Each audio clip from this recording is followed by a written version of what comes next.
I'm back. And this time I'm going to talk about the games I've been playing this month. I did something like this last year, so I figured I might as well do it again. So the first game I played this month was Evil Within, which I've said before, I've made a tradition to play every year since it came out, since it is one of my personal favorites. But to change it up this time, I actually played the game on a Kumu mode, which, for those of you who don't know, is the hardest difficulty setting in the game, so one-hit kills. And I did actually beat the game, but I think I died like 350 times. So, yeah, obviously the mode kicked my ass. But to be fair, half of those deaths were probably for me trying to disable bombs for parts. So, I guess it just goes to show, I don't like to play it safe. So, but even so, I'm glad I beat the game on the hardest difficulty setting. I think it was long overdue. So, yeah, it was definitely an accomplishment. I don't know if it's something I'll do again anytime soon, but I'm glad I did it.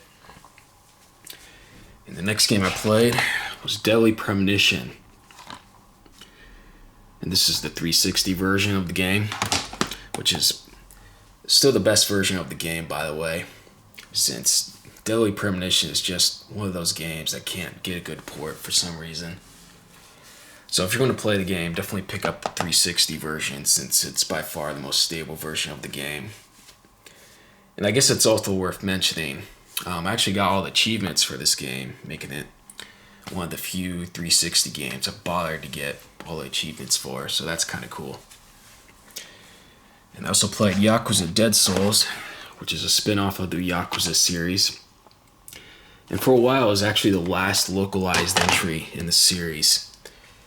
So fans thought, this game killed the series in the West back then, so I think that's part of the reason why the game is not very fondly remembered or looked back on, since it's obviously often considered to be the worst entry in the series. But I don't know if I'd go that far.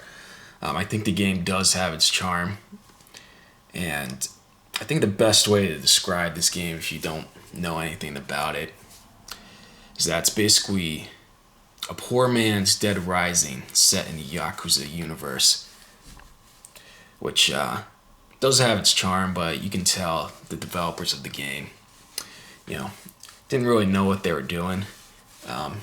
It's definitely not the most, well-made game. It's definitely far from perfect. Like the frame rate, for example, like slowdown is very common in the game, so it doesn't run very well. And because of that, I think Dead Souls definitely, deserves a remaster or port one of these days. But for now, it's still a PlayStation 3 exclusive. But I don't know. Like I said, I think the game does have its charms.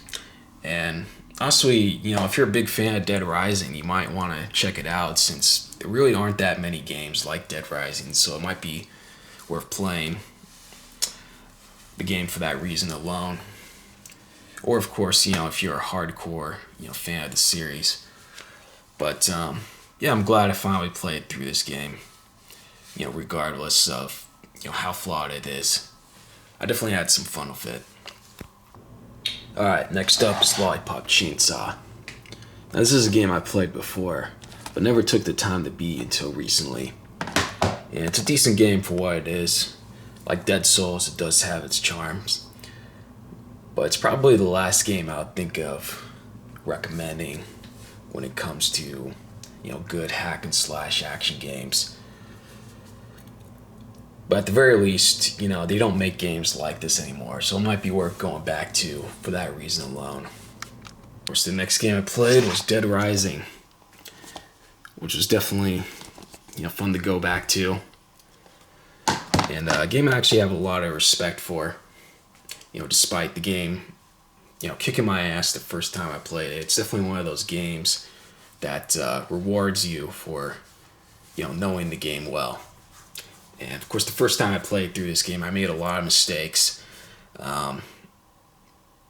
Just like, anyone who plays this game for the first time, at least without a walkthrough, it's definitely a punishing game. But that's part of the game's charm, since there's definitely too many games that hold your hand, and Dead Rising is definitely not one of those games. So it was definitely worth going back and playing through it again. And I guess it's also worth mentioning Dead Rising came to be. Let me move this out of the way.